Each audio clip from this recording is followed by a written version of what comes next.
Like many other countries, Canada runs with a democracy. More specifically, they run through a parliamentary democracy and a federal system. However, unlike some other countries where only really two parties are running, Canada has a multi-party system, even though in practice, there's really only two parties that dominate, but we'll get to that in just a second. In today's video, I want to do something a little different and go over the major federal parties in Canada, going over their ideologies and what they represent, and also their leaders. And it's important to note that while there are many parties that are registered, not all of them have seats.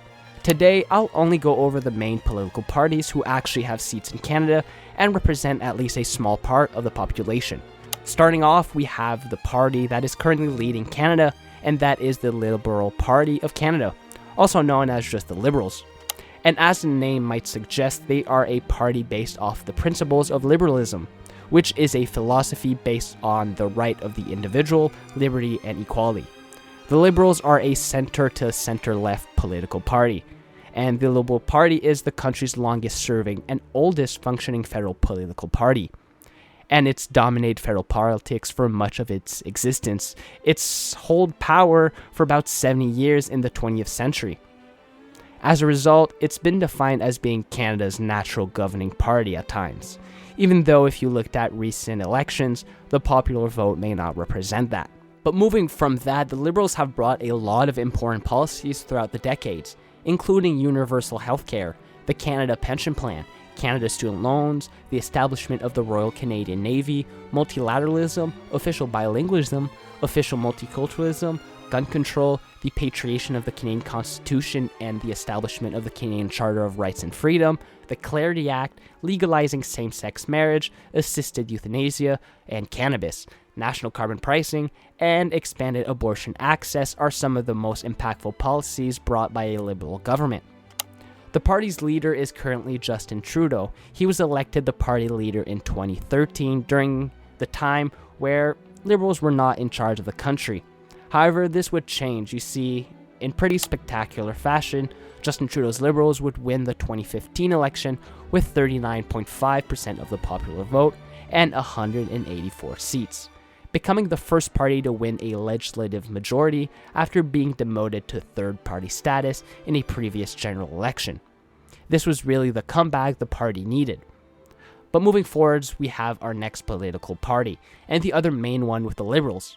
Of course, I'm talking about the Conservative Party of Canada, which was founded in 2003 by the merging of the two biggest right-wing parties at the time, the Progressive Conservative Party, also known as the PC Party, and the Canadian Alliance. This party is center-right and far from being a socially conservative party. It practices the same Big Ten politics as the Liberals, attempting to reach as many people as possible. And whilst this exact party is pretty new, there's always had a right-wing party in Canada. It's always been an option, you see. Since Confederation in Canada, it's just gone through many names and different structures. And while conservative parties have led the country on multiple occasions, the Conservative Party of Canada has only taken the lead once from 2006 to 2015. Its most impactful policies, often relating to the economy, are reducing sales taxes, reducing income taxes, reducing business taxes, balancing the national budget, creating the tax-free savings account, and creating the universal child care benefit. In social policy, the government eliminated the long gun registry, introduced mandatory minimum sentences for violent crimes, raised the age of consent to 16 years old, and permitted the construction of several pipelines.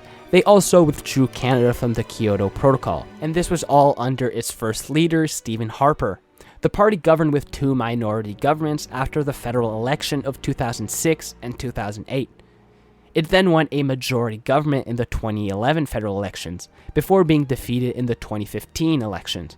And it stayed as the official opposition since, meaning they're the second largest party represented in Canada. The current leader is Pierre Poilievre, and Poilievre, he describes himself as a libertarian and a true conservative. Journalists have also described him as a libertarian, but some have also described him as a populist, bringing in that Trump-like energy in the Canadian elections, something we haven't really seen before.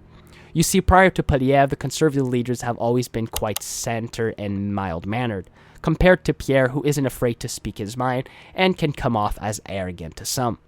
Poilievre is in favor of addressing climate change by using green technology and placing targets to reduce carbon-related emissions, as opposed to using taxes as the Liberals have introduced.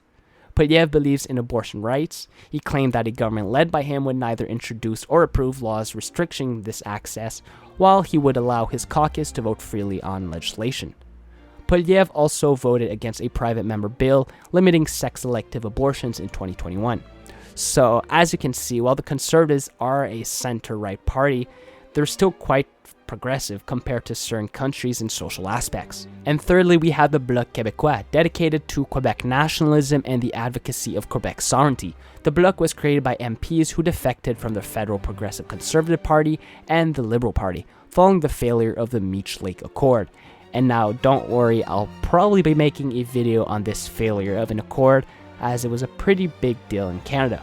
Let me know if you'd like to see something like that. But continuing with our story, the Bloc seeks to create the conditions necessary for the political succession of Quebec from Canada, and campaigns actively only within the province during federal elections, meaning they could theoretically never be the leaders of Canada. The party is defined as social democratic, separatist, or sovereigntist. The Bloc supports the Kyoto Protocol, abortion rights, LGBTQ rights, assisted suicide legalization, the abolition of the Canadian Senate, the abolition of monarchy, the Quebec secularism law, and the exemption of Quebec from the Multiculturalism Act. From the 1993 federal election until 2011, the Bloc was the largest party in Quebec and either the second or third largest party in Canada through 7 straight elections. The current leader is Yves-François Blanchet, a former cabinet minister from the provincial separatist party in Quebec, also known as the Parti Québécois. And since Blanchet's election as leader, the Bloc Québécois has seen an increased support in Quebec, particularly during the 2019 federal election, which some regarded to have exceeded predictions.